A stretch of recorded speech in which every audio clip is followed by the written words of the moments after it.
Good morning, students. In previous online session, already we have completed with terminating and non-terminating recurring type decimal fractions. Now, I hope all of you have written on page number 21, two notes I have given. So, complete that two notes in classwork notebook. Now, let's start with practice set 2.1, question number 3. Already first two questions we have completed. Now, let's start with question number 3. So, open your textbook, page number 21. Question number 3. Write the following rational numbers in P upon Q form.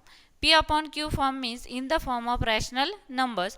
So first example is 0.6 bar or dot. Okay, only single digit is there, so we have written dot. If two digits are there, then we are writing bar. Okay, so 0.6 bar you have to convert into P upon Q form. So let's suppose 0.6 bar is equal to x. Means we have to assume that 0.6 bar is equal to x.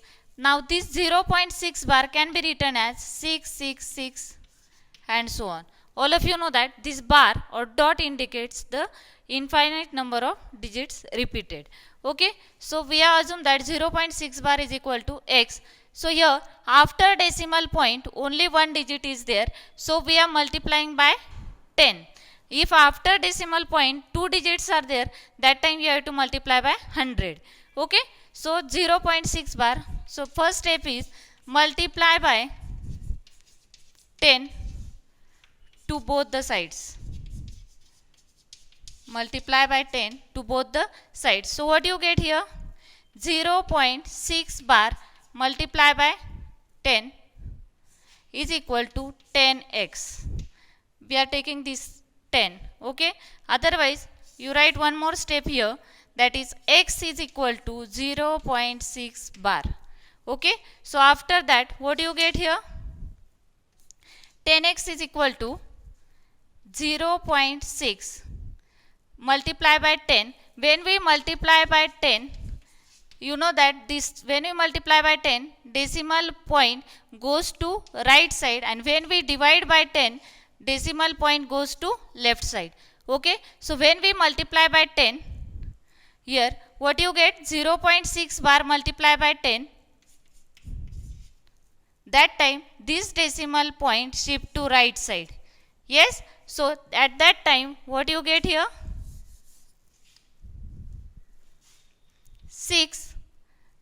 0.6 bar, this point only one digit you have to shift to right side, 0.6 bar.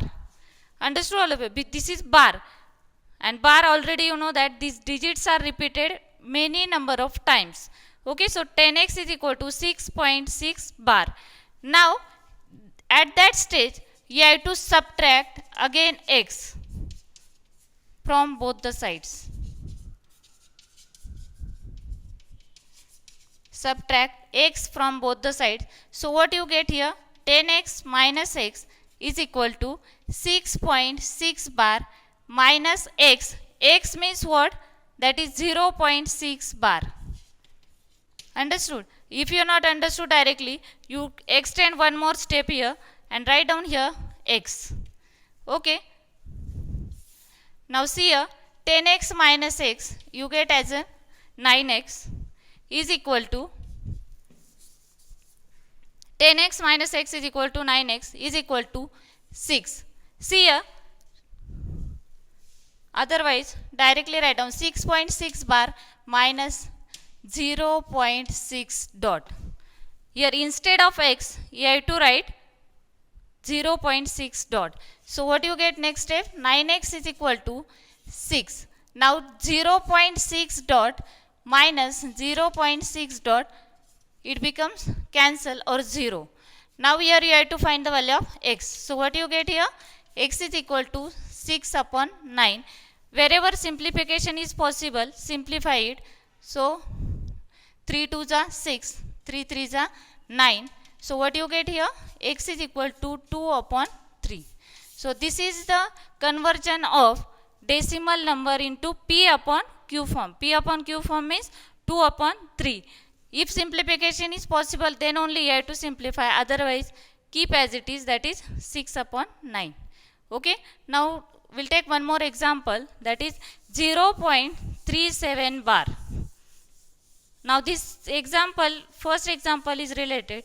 After decimal point only one digit is there.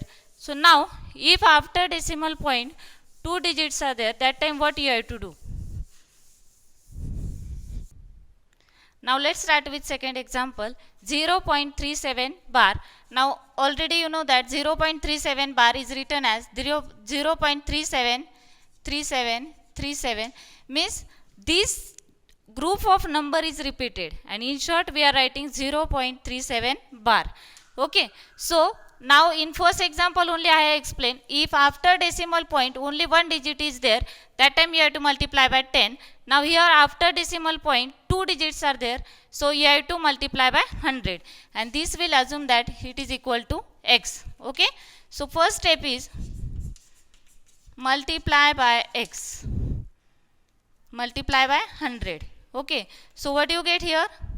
100x is equal to 0.37 bar multiply by 100. Understood this step? All I have written directly this step. Multiply by 100 means 100x, 0.37 bar multiply by 100. Okay, so what do you get here?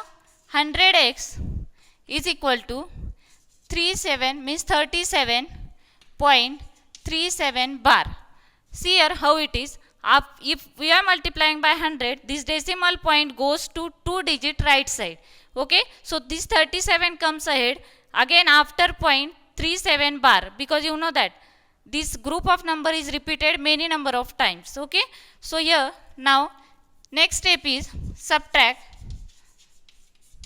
x from both the sides. We get, what do you get? 100x minus x is equal to 37.37 bar. Now here I am writing directly. What do you mean by x? That is 0.37 bar. Understood? If you are not understood directly, you write down first x and then put the value of x. Okay, so here what do you get here? Now 100x minus x, that is 99x, is equal to 37.37 bar minus 0.37 bar. So this become again 0.37 bar minus 0.37 bar, it becomes 0. Okay, so directly you get only 37. Now here you have to find the value of x, so we'll transpose 99 to that side. So what you get? X is equal to 37 upon 99. Now see here, simplification is not possible because this is prime number. So directly write as it is, that is x is equal to 37 upon 99 is the expansion that is in the form of p upon q form. So in this way complete third question in classwork notebook only, and fourth and fifth question is omitted from the syllabus. So only I have to complete question number 3, third one in classwork notebook. In next online session we will start with irrational and real numbers. Okay, so before that, after completing this question, you have to write, open your textbook page number 24. Properties of irrational numbers are given. So write down all these 3 properties of irrational number in classwork notebook. After that, on page number 25, properties of order relation on real numbers. That 4 properties also you have to write. And next one important point, that is square root of a negative number. That also 4-5 lines you have to write.